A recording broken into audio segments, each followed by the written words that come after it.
Welcome to That's the Word, wholesome tales for the whole family. I'm Father James Yamauchi. Today's story, The Butcher Paper Board Game. Bill and Paul opened the door to their apartment to find the living room floor covered with butcher paper. Don lay in the middle, furiously sketching a huge map. The two math teachers had no idea what was going on, but they weren't surprised by their roommate.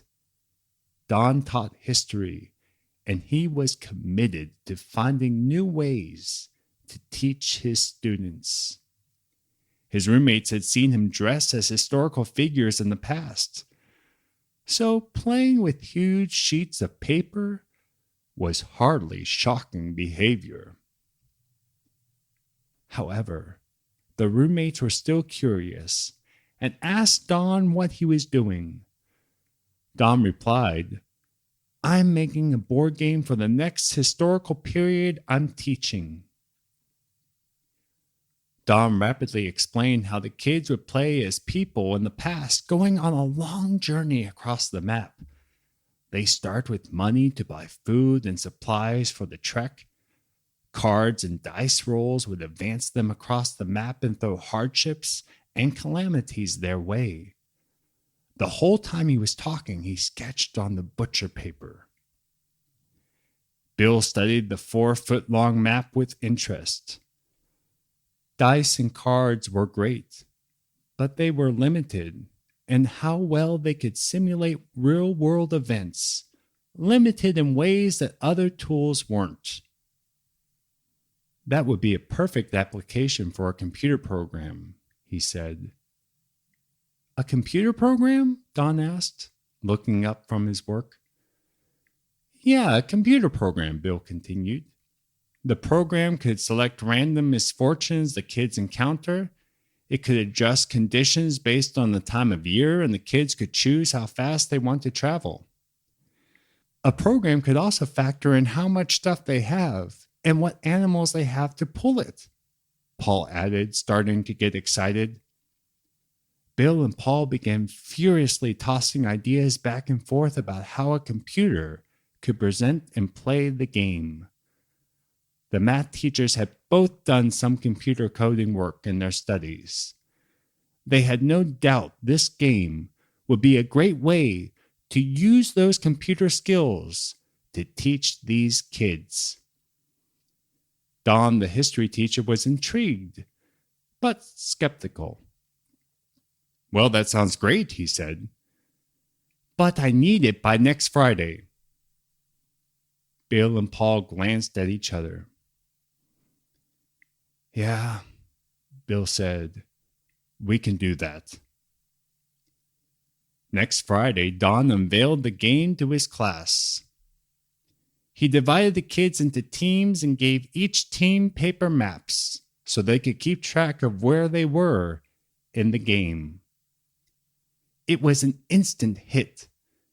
Kids lined up at the computer to play the game. They would even come to school early and stay late to relive the historical journey. A few years later, when Don was hired by the state's agency for introducing computers into schools, he resurrected the game he and his roommates had written. He rewrote the code, integrating research and real-world statistics based on historical diaries. The game quickly became a nationwide hit, selling more than 65 million copies worldwide, more than any other educational game ever. Few have heard of 3 student teachers named Don Rawitsch, Bill Heinemann, and Paul Dillenberger. But if you or your children are of a certain age, you may remember the game they created. The game that let you relive the journeys of pioneers across the American frontier. A game where you can make the trek from Independence, Missouri to the West Coast, but more often than not, ended with a message like, "You would have died of dysentery," a computer game named The Oregon Trail. And for this week, that's the word. This story brings back great memories from school when I would go to the corner and play the Oregon Trail. Although I have to say, I played later versions which had better graphics than the ones initially from elementary school. Oh, really? Because you played multiple versions over time? Yeah, multiple versions over time. I mean, one was very rudimentary. It's like the difference between Super Mario 1 and Super Mario 3.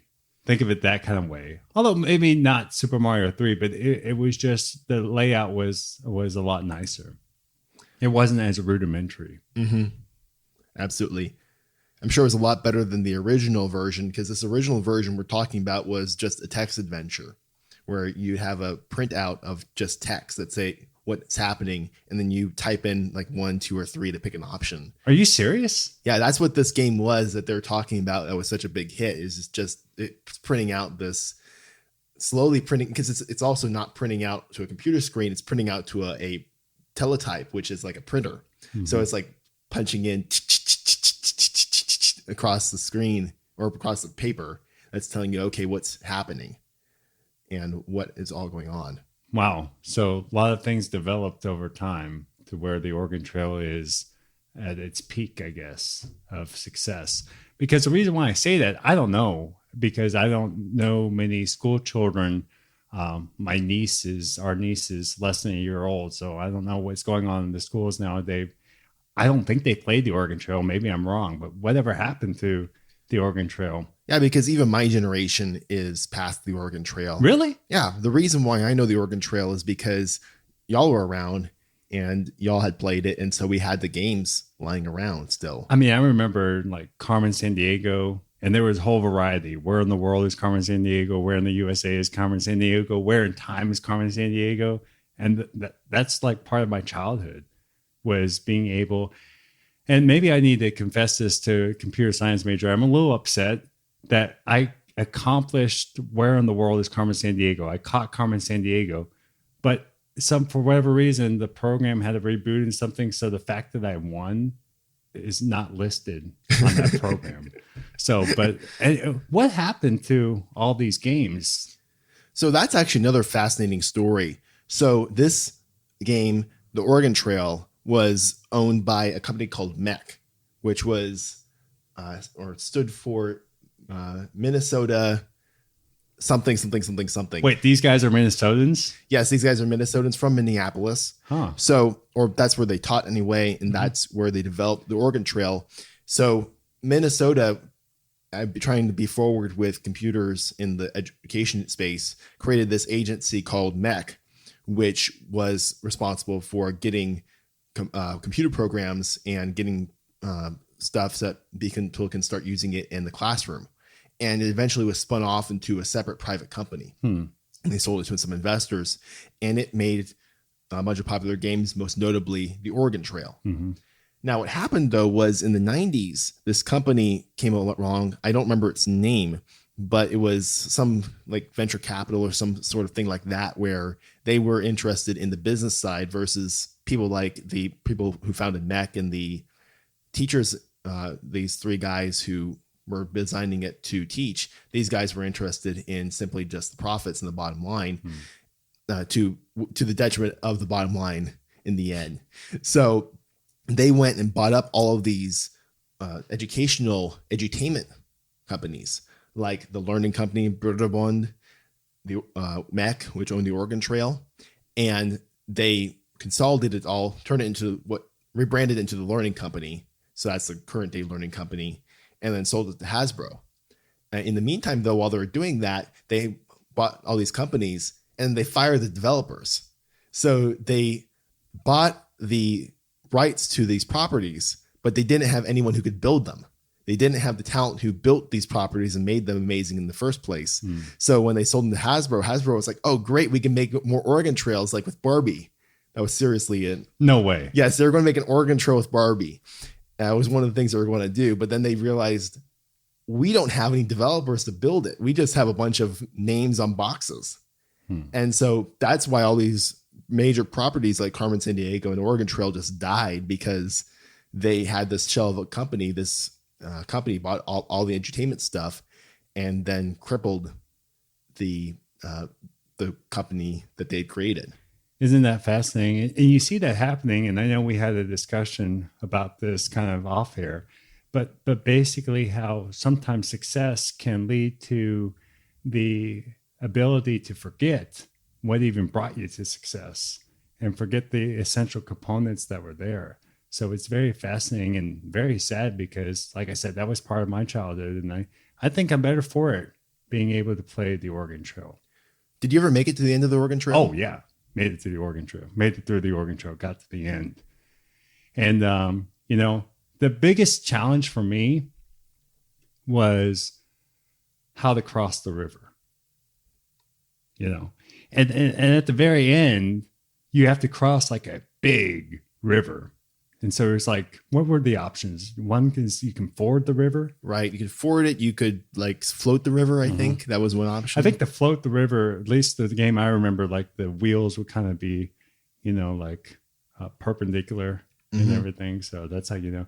And yeah, especially when you get to the end and then you choose the wrong option and you got to start over again. It was sad, but I did make it to the end a number of times. I remember that in the game I played several different versions of it. One of the versions I played, I didn't play it much. I think I played it maybe twice, but one version I tried was they had a thing that said, hey, ask some of your companions what they think. And it was just, there's 3 options. And so you just press the button over and over again. You got all the 3 options of people telling you to do different things. So which one do you do? I don't know. I think it was just I thought when you had somebody ask you, they were actually giving you the answer. No, they were just giving you a random. If you just click, if you just kept clicking, then you get a different answer every time, and you just eventually go through all the answers. Well, I was pretty naive. I just figured the game was smart enough to tell me which is the correct answer. Yeah, no, but I never made it very far. I kind of got frustrated at the game because after I think it was really little at the time, you were walking me through how to play. It's like, okay, pick the banker because you have the most money. And then I had a family, so I had like 5 kids, and I watched it slowly as I'm going across the Oregon Trail as all my kids are dying and my wife, and then finally me at the end. And it was like, that was really depressing. Yeah, I mean, that's the other thing about the game is, right, more often than not, it was a challenge, and sometimes you didn't succeed. But I think that's also another good lesson in life is that, hey, we are not meant to be in this world forever. We have our eyes set on eternity. And so I think that's a good lesson too. Everything doesn't always wind up being as easy as we may think it is. But if we persevere, if we learn from our mistakes, we'll be able to make it to the end. If you enjoy That's the Word, please share the word. You can sign up for our weekly newsletter at sonsofthunderrock.com. That's also where you can find our social links and our email if you have any feedback, or if you played the Oregon Trail and want to let us know about your experience. Absolutely. Thanks for listening, and we'll be back next Wednesday for another wholesome tale for the whole family.